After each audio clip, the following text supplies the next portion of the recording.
चारों तरफ अफरा तफरी मची हुई थी। परियों के दुश्मन शैतानों ने अचानक ही उन पर हमला कर दिया था। किसी को कुछ समझ ही नहीं आया। सभी खुद को बचाने के लिए इधर से उधर भाग रहे थे।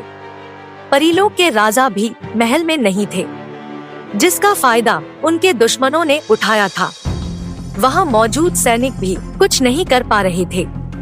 रानी माँ अकेली अपनी 6 वर्षीय बेटी, जिसका नाम झिलमिल था और सभी उसे राजकुमारी झील कहते थे, उसके साथ चिंता से महल के बाहर देख रही थी। बाहर का माहौल बहुत ज्यादा खराब था। ये देखकर रानी माँ ने अपनी बेटी को अपनी सबसे भरोसेमंद दासी को सौंप दिया। साथ ही उसे गुप्त रास्ते से महल से बाहर भेज दिया। वो दासी अपनी और झील की जान बचाते हुए वहाँ से निकल गई। कुछ ही देर में महल पर भी हमला हो गया। साथ ही उन्होंने रानी माँ पर भी हमला कर दिया, जिस वजह से वो मुश्किल से ही सांस ले पा रही थी। तभी उन्हीं हमलावरों में से एक हमलावर सामने आया। उसने गुस्से से रानी माँ से पूछा, तुम्हारी बेटी कहाँ है? रानी माँ एकदम चुप रही। उन्होंने कुछ भी नहीं कहा। तब वो हमलावर बोला, ये ऐसे नहीं बताएगी। पूरे महल में आग लगा दो और मुझे वो बच्ची ला कर दो। देखो इसने अपनी बेटी को कहाँ छुपा रखा है। लेकिन रानी माँ ने फिर भी कुछ नहीं कहा। कुछ ही देर में आग पूरे महल में फैलने लगी। उन हमलावरों को रानी माँ की बेटी नहीं मिली और आग बढ़ती देख वो सब वहाँ से चले गए। पल भर में परीलोक पूरी तरह से बर्बाद हो चुका था। वहीं दूसरी तरफ शैतानों की दुनिया नर्कलोक में चारों तरफ अंधेरा था और उन सब के बीच हल्की हल्की लाल रोशनी आ रही थी। तभी शैतानों के देवता त्रियोग ने अपने सामने मौजूद शैतानों से कहा, मुझे वो सुनहरी परी चाहिए और उसकी सारी शक्तियाँ जिसके साथ उसका जन्म हुआ है। ढूंढो उसे, चाहे वो किसी भी लोक में क्यों ना हो, वो मुझे चाहिए। कुछ देर बाद त्रियोग एक अंधेरी सी कोठरी में था, जिसके सामने एक आदमी जंजीरों से बंधा हुआ था। वो जंजीर आम जंजीर नहीं थी। उन जंजीरों से हल्की हल्की रोशनी भी निकल रही थी, जो कि आग के समान थी, जिस वजह से सामने मौजूद आदमी की शक्तियाँ कम होती नजर आ रही थी। त्रियोग ने उस आदमी के सामने आते हुए कहा, राजा दिनेश, आपको जिंदा छोड़ने की इच्छा तो नहीं है, पर जिंदा रखना पड़ेगा ताकि राजकुमारी से उसकी शक्तियाँ छीन सके और हमारे लोग भी एक हो जाए और राजा भी। त्रियोग ने हंसी के साथ कहा, पर अचानक उसकी हंसी गायब हो गई जब उसके कानों में राजा दिनेश की आवाज पड़ी, राजकुमारी तुम्हें नहीं मिलेगी। अगर मिल भी गई तो सिर्फ तुम्हारी बर्बादी का कारण बनेगी, सिर्फ बर्बादी। राजा की बात सुन त्रियोग ने गुस्से में जंजीर जोर से खींच दी, जिस वजह से राजा वहीं बेहोश हो गए। और फिर वो बोला, बर्बादी का दूसरा नाम ही त्रियोग है और त्रियोग को बर्बाद करना कोई आसान बात तो नहीं। इतना कहते ही त्रियोग वहाँ से धुएं की तरह गायब हो गया। समय अपनी गति से चल रहा था और त्रियोग का गुस्सा भी हद पार कर रहा था, क्योंकि उसे जिसकी तलाश थी वो उसकी पहुंच से अब भी दूर थी।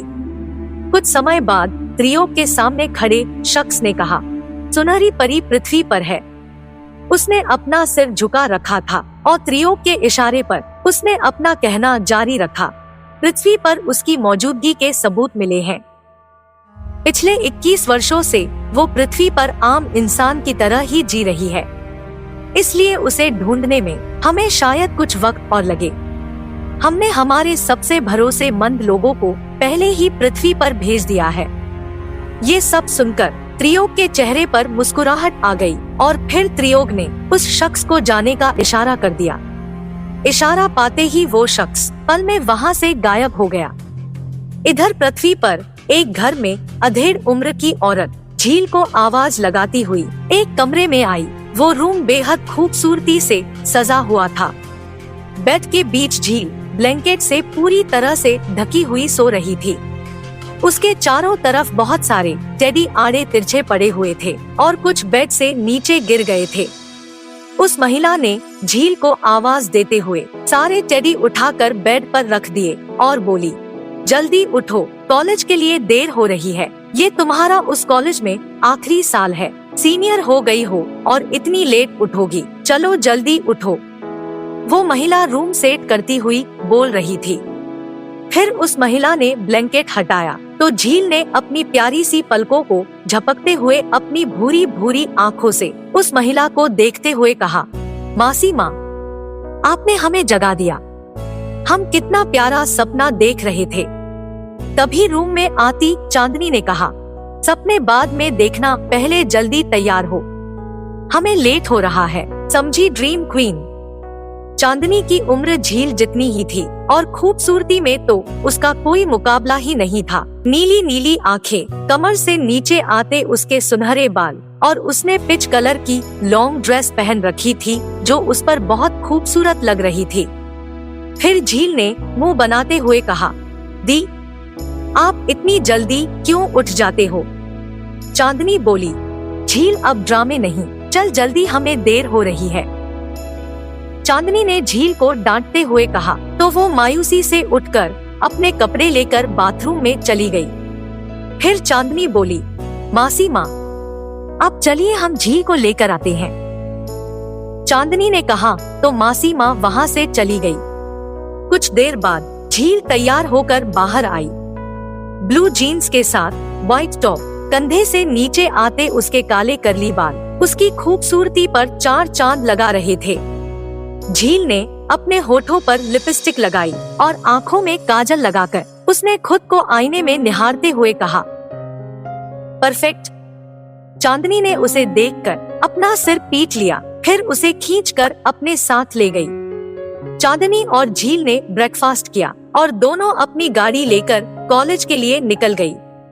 झील गाड़ी ड्राइव कर रही थी। वो लोग कॉलेज के पार्किंग साइड पर पहुँचे तो उनकी जगह पर किसी और ने अपनी गाड़ी पार्क कर रखी थी। ये देखकर झील को गुस्सा आ गया, लेकिन चांदनी ने उसे शांत करते हुए गाड़ी दूसरी तरफ पार्क करने के लिए मना लिया।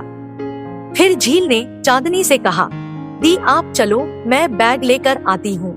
झील ने चांदनी से कहा तो चांदनी मुस्कुराती हुई वहाँ से चली गई और झील के होठों पर एक तिरछी स्माइल आ गई। उसने आसपास देखा तो पाया वहाँ कोई नहीं है।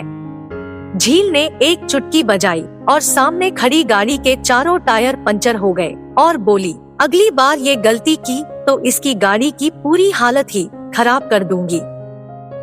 झील ने खुद से ही कहा और मुस्कुराती हुई क्लास की तरफ बढ़ गई। उधर चांदनी ने एक लड़के से पूछा, क्या आज प्रोफेसर नहीं आए? चांदनी ने अपने सामने खड़े लड़के से कहा, जो कि उसका क्लासमेट था। डिसेंट सा लड़का, आंखों में चश्मा पहने, वो क्यूट लग रहा था। नहीं, उस लड़के ने कहा। तब तक झील उनके पास आ गई। हाय चश्मिश, झील ने उस लड़के से कहा। उस लड़के ने मुस्कुरा कर कहा, हाय। तभी चांदनी ने नाराज होकर झील से कहा, झील, ये क्या है? दी। झील ने कुछ कहना चाहा, पर उस लड़के ने बीच में ही कह दिया, इट्स ओके चांदनी, मुझे कोई प्रॉब्लम नहीं, झील मुझे जो भी बुलाए। उस लड़के ने मुस्कुरा कर कहा तो झील ने उसके गाल खींच लिए। अच्छा, अब क्लास चलो, झील ने कहा और आगे बढ़ गई। तभी नैन ने उसे पूरी बात बताई, पर अभी क्लास नहीं है। झील ने अफसोस जताते हुए कहा, क्या दी, इससे अच्छा तो मैं थोड़ी देर और सो जाती। चल लाइब्रेरी में पढ़ लेते हैं। चांदनी ने जैसे ही ये कहा, झील तुरंत वहाँ से भाग गई। चांदनी ने अपना सिर झटका और लाइब्रेरी की तरफ बढ़ गई। नैन ने भी उसे ज्वाइन कर लिया। इधर झील कैंटीन में बैठी थी। उसके सामने 4 समोसे, 2 सैंडविच और कॉफी रखी हुई थी। झील ने एक समोसा उठाया ही था कि अचानक उसके सामने एक लड़का आकर बैठ गया। उसे देखकर झील अपनी पलके एक पल को झपकना ही भूल गई। गोरा रंग, गहरी काली आंखें और माथे पर बिखरे बाल। तभी उस लड़के ने कहा, क्या आप अकेली हैं? उस लड़के के कहने से झील ने अपना सिर झटका और अपने एटीट्यूड में आते हुए उसने कहा, हाँ जी, आपको कोई प्रॉब्लम? कहते हुए वो सामने बैठे लड़के को घूरने लगी और अपने समोसे और सैंडविच की प्लेट उसने अपने करीब खींच ली, मानो वो लड़का अभी उसके समोसे लेकर भाग जाएगा। झील की हरकत देख वो लड़का हैरान था, पर झील ने उसे इग्नोर किया और अपने समोसे और सैंडविच में बिजी हो गई। उसे खाने से सबसे ज्यादा प्यार था। स्टूपिड गर्ल, उस लड़के ने मन ही मन कहा। स्टूपिड बॉय, झील ने कहा, पर लड़के की तरफ नहीं देखा जो अब उसे ही गुस्से से घूर रहा था। पर झील को उससे कोई फर्क नहीं पड़ा, वो बस अपने खाने में कंसंट्रेट करने लगी। वो लड़का गुस्से से उठा और पास की ही दूसरी टेबल पर जाकर बैठ गया। फिर वो लड़का गुस्से से अपने बगल में बैठे लड़के से बोला, तुझे खुद जाना था, कितनी बदतमीज लड़की है। रिलैक्स मोह, बगल में बैठे लड़के ने कहा। मोह ने गुस्से में कहा, क्या रिलैक्स, तुम्हें पता है उसने हमारी गाड़ी की टायर पंचर कर दी, तो तूने भी तो उसकी गाड़ी से टायर गायब कर दिए। उस लड़के ने कहा तो मोह उस पल को याद करके मुस्कुरा दिया। फिर मोह ने झील को घूरते हुए कहा, तो कहे तो इसे भी गायब करके ले चलते हैं। उस लड़के ने कहा, पता नहीं क्यों, पर लगता है जैसे कि मुझे जिसकी तलाश है वो ये नहीं। तभी वो लड़का मोह की ओर मुड़ा। उस लड़के की पर्सनालिटी गजब की थी, हल्की हरी हरी आंखें और उनको हल्के से छुपाए उसके माथे पर बिखरे काले सिल्की बाल, जिसको वो जितना समेटता उतना ही बिखर जाते। सांवला सा रंग और उसके चेहरे की चमक ही अलग थी। Black and white check shirt और ब्लैक जीन्स पहने हुए उसकी बॉडी परफेक्ट लग रही थी। एक हाथ में वॉच और दूसरे में ब्लैक कलर का ब्रेसलेट पहन रखा था उसने, जिस पर हरे रंग का स्टोन था जो बेहद अट्रैक्टिव लग रहा था। उस लड़के की बात सुनकर मोह ने अजीब सा मुंह बनाकर कहा, अच्छा ही हो अगर वो ये ना हो। तो वो लड़का मुस्कुरा दिया और वहाँ से उठकर चला गया। उसके जाते ही मोह ने झील की तरफ देखा और अपनी पलकों को 2 बार झपक दिया। तभी झील के सामने रखी कॉफी का कप अचानक से गिर गया और उसकी पूरी ड्रेस खराब हो गई। झील की शक्ल रोने जैसे हो गई थी। उसने आसपास देखा तो सब उसे ही देख रहे थे। फिर उसकी नजर मोह पर गई, जो मासूमी से उसे ही देख रहा था, जैसे उसे बेहद अफसोस हो रहा हो। झील वहाँ से चली गई।